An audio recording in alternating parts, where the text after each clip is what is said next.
NP Opinião 21 de janeiro de 2022. Venho fazer um apelo para que todos os portugueses possam ir votar no dia 30 de janeiro de 2022. A abstenção, o voto nulo e voto branco não são soluções porque estas três opções não entram para a percentagem final de votações.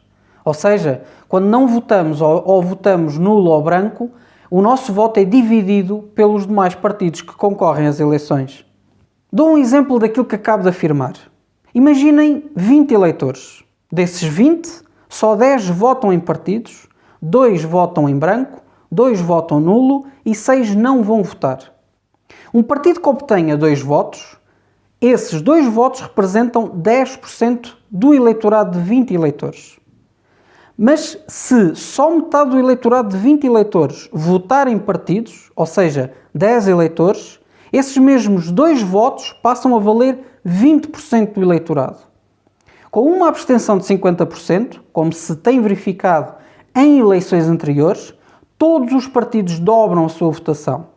No caso das eleições legislativas de 2019, por exemplo, todos os partidos, na realidade, valem metade daquilo que foram os resultados finais por causa precisamente da abstenção. Obviamente que votos nulos e brancos também contribuem para este cenário. Estas eleições são muito importantes. Compreendo as pessoas que não se revêem em nenhum partido e que, portanto, tendem a votar nulo, branco ou nem sequer vão votar. Mas acredito que nós estamos a viver um momento crucial em Portugal.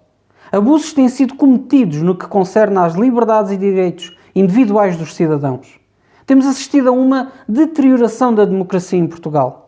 É um dever, quase obrigação de cada cidadão português, lutar para salvar a democracia e liberdade em Portugal. Eu acredito que a pouca democracia que ainda existe em Portugal está em perigo.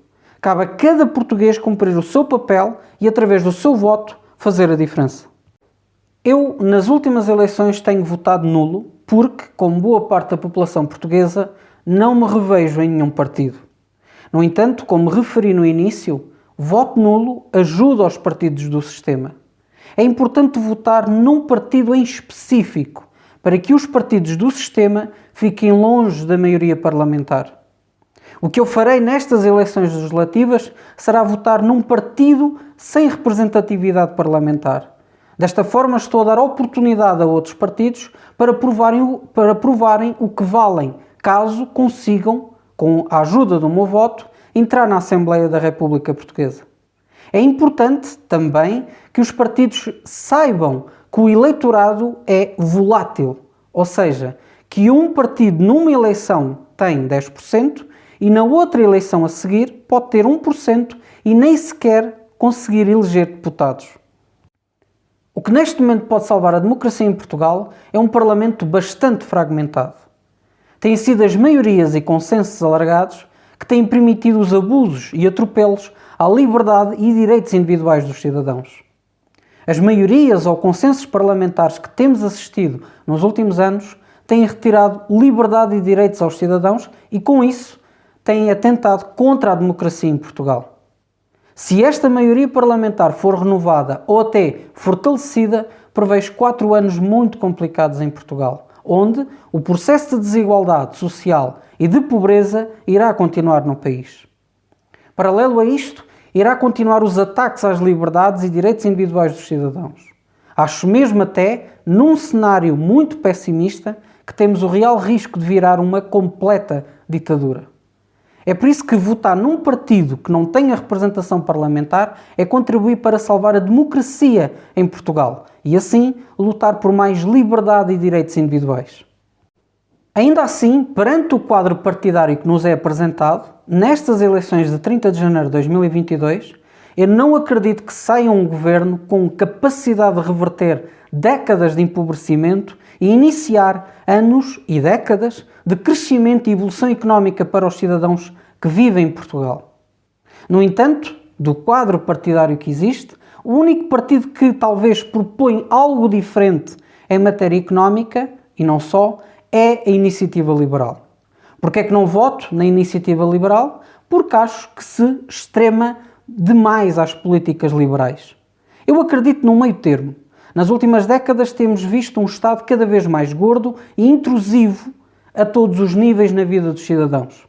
Não podemos ter um Estado assim, como também não podemos ter um Estado completamente ausente e que nos deixa à mercê de quem só vê lucro. Para a iniciativa liberal, o privado é a solução de tudo, o que não corresponde à verdade.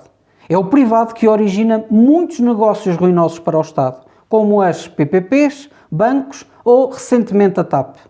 É o privado que mais origina e fomenta a insegurança e precariedade laboral. Acho que partidos como o PCP e o Bloco de Esquerda falharam na missão que têm perante a população que vive em Portugal. Acho até que, em determinados momentos, estes partidos se tornam mais capitalistas que os próprios liberais da iniciativa liberal.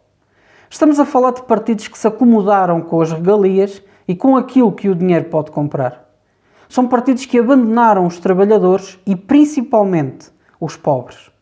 A pobreza não se combate com populismos ou faz de conta.